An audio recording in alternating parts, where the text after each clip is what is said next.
इस वीडियो में मैं आपको बताने वाला हूं फ्रेंड्स कि आप Redmi के मोबाइल फ़ोन में अपने मेमोरी स्टेटस को अपने रिसेंट स्क्रीन बार पर कैसे देख सकते हैं। यानी कि दोस्तों आप अपने 100 मेमोरी स्टेटस सेटिंग का यूज कैसे कर सकते हैं अपने Redmi के मोबाइल में। तो ये जानने के लिए आप इस वीडियो को शुरू से लास्ट तक देखिएगा। और अगर आप मेरे यूट्यूब चैनल पर नए हैं, इस चैनल को सब्सक्राइब करके पास वाले नोटिफिकेशन बेल को दबाकर ऑल के ऑप्शन पर जरूर क्लिक कर दीजिएगा। चलिए वीडियो को स्टार्ट करते हैं। तो इसके लिए आपको चले जाना है अपने मोबाइल फ़ोन के सेटिंग में जाने के बाद आपको नीचे आना होगा। नीचे आने पर आपको एक ऑप्शन मिल जाएगा होम स्क्रीन का, तो आपको इस पर क्लिक करना है। और उसके बाद फ्रेंड जब आप नीचे आएंगे तो आपको एक ऑप्शन मिल जाएगा शो मेमोरी स्टेटस का। तो देखिए अब आपको क्या करना है कि आपको इसके सामने वाले सेटिंग पर क्लिक करके इस सेटिंग को इनेबल कर देना है। और दोस्तों देखिए इस सेटिंग को इनेबल करने से क्या होगा कि दोस्तों आपके फोन का रैम जितने भी जीबी का है, तो दोस्तों आपका रैम जितना जीबी खाली है वो आपको वहां पर उसका स्टेटस दिखा जाएगा। तो उसके लिए जो है एक बार आपको अपने रिसेंट बटन पर क्लिक करना है। उसके बाद आपने जितने भी एप्लीकेशन को ओपन कर रखे होंगे वो सारा एप्लीकेशन यहाँ पर आ जाएगा। और दोस्तों ऊपर आपको यहाँ पर देखने को मिल जाएगा आपका जितना भी रैम होगा और उसमें आपका जितना जीबी अवेलेबल होगा। तो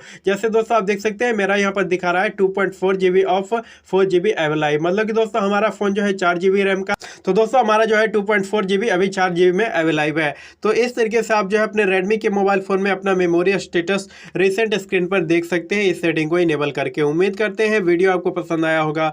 अगर वीडियो पसंद आया है इस वीडियो को ही लाइक करिएगा, चैनल पे नए हैं सब्सक्राइब जरूर कर लीजिएगा।